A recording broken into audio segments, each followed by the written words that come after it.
speech is to organize your speech, to pick a topic, to have an opening, a body, and a conclusion.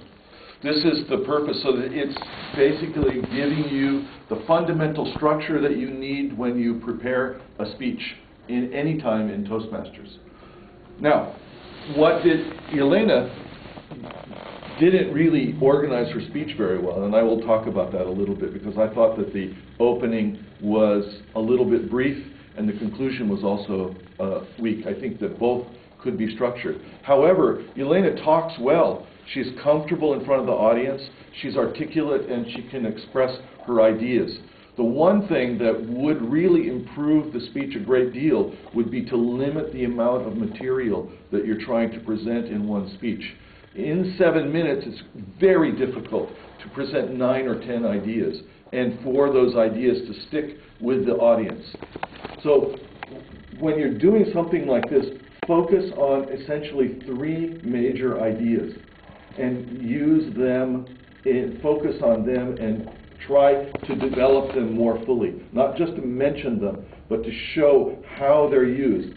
And one of the most effective ways of doing something like this is to actually tie it in with a story. Your example, for instance, of your mother sticks in my mind throughout the speech. I can't remember other parts, but I remember that part.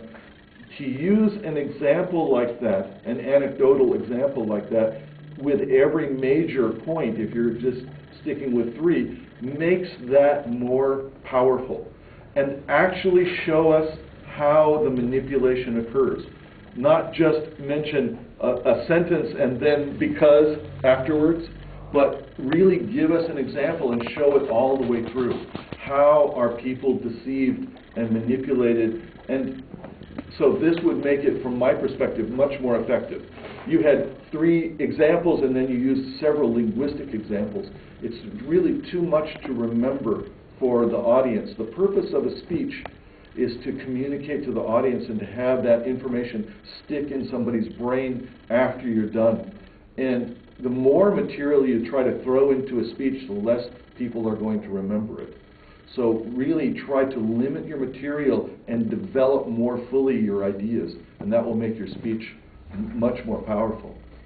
I'm really looking forward to further speeches of yours, because you're a good speaker and you present your material well. It's just how best to do it, and I look forward to that in the future. Madam President.